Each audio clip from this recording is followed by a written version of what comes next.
afternoon, ways to improve your child's social skills. We've been talking about kindness, we've been talking about being compassionate and empathy. I just would like to have some refresher about what to do in order that our children can at least improve and start improving themselves along social skills. All right. Now look at the picture. Do you think the kid is happy? Look at the other two kids at the back. Are they happy? Sometimes there are kids who are, they choose to be isolated. They choose to just be alone. Um, they choose to be an island. But we cannot be, no man is an island. We always need some people around us. So at a glance, I have picked some of these lines from a certain website. I think I have it also at the end. Some kids are just less social than others, so we should not worry if they are less social. But if this go on and on until they mature, something probably can be helped with along the way. Kids can struggle with social skills for lots of reasons, and there are lots of ways to help improve social skills. Yes, there are. All right, now, first of all, as they grow up, you can always have something that says follow their interests. All right. So if they are interested in this kind of toy, leave it to them. Just be a helper. You know, they want to own their play. They want to own their games. All right. And this girl, look at her. She's trying to investigate and explore what is the texture of this toy, the color of this toy. So that is the first thing that we can do, actually. Follow their interests. Wherever they are, it could be a teachable moment, So follow them. Another one is learn to ask questions, all right? We must ask our children every day, like during morning circles. You ask them, so what happened yesterday? Or like every Monday, you always ask them, what did they do during the weekend?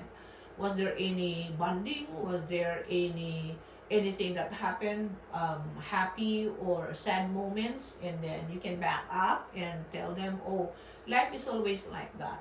Okay. Now the next picture shows that the teacher is trying to help them brainstorm maybe, and look at the kids, they are asking questions. So if you learn to ask questions, they will learn to answer you as well. So whenever you ask them some questions, they will bravely invigorate their brain cells and tell you something, even just few words about any experiences they have. So you are developing not only their communicative power or skill, but also their cognitive skill. All right.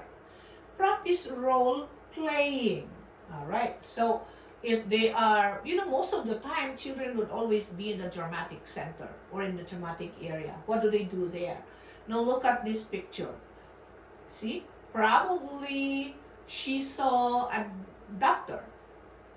She was trying to use a stethoscope. That's funny. And then you ask them, oh, what are you doing? Oh, is he sick? What is he sick with? So what is that you are using to know he is sick? Something like that. Just so to invite more conversation among the group. And then look at this one too. All of them, both of these children have toys, and probably the teacher was trying to ask them, so what are we going to do now?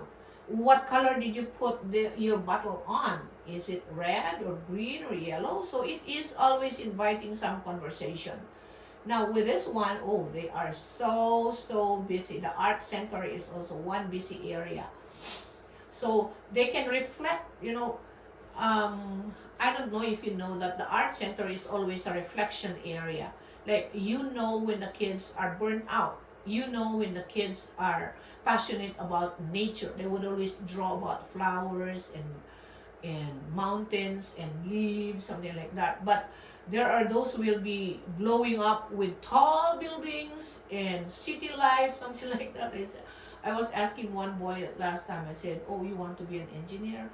I think, yeah, I love tall buildings, Miss Brown. Maybe one day you're going to own a tall building. So those are some of the things that we can always play with kids.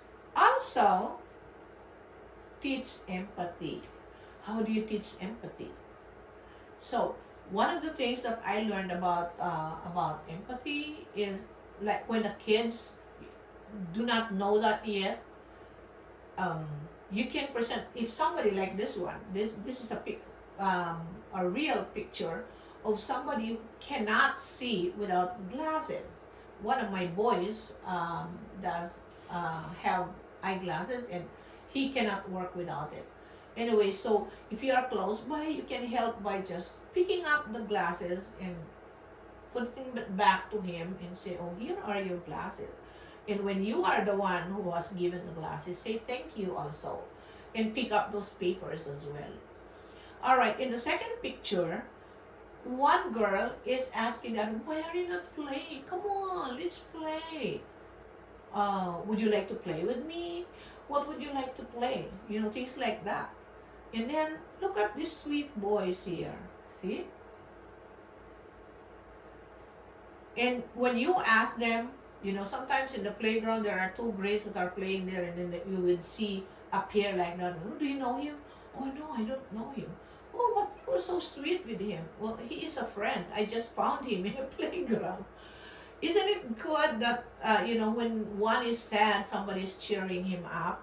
When somebody is low, somebody is going to help him up. Those are certain kinds of kindness also. But here are some ways to cultivate empathy. If you want um, to have a good relationship with people, you need to cultivate empathy.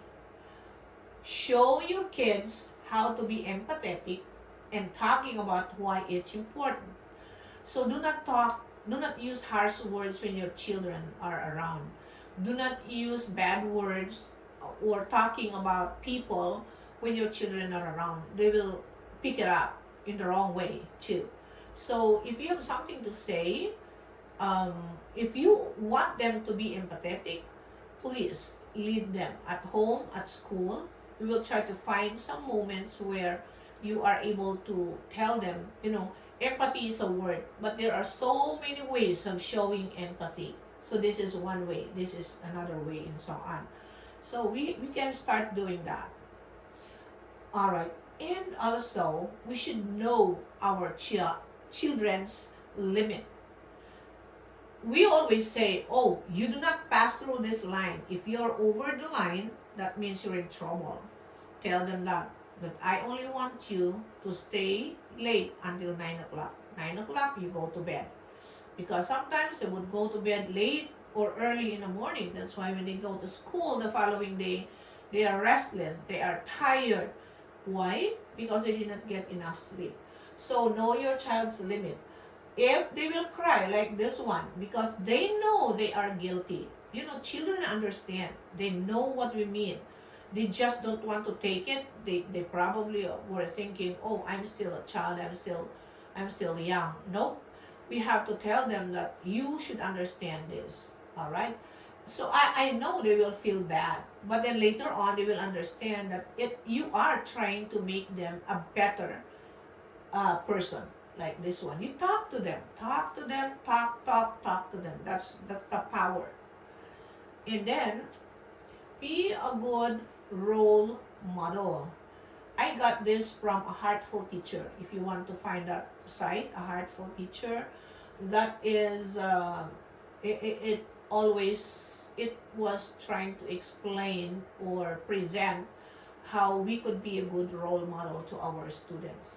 So we are a subtle facilitator, an effective delegator, nurtures inspiration. Yeah, we always do.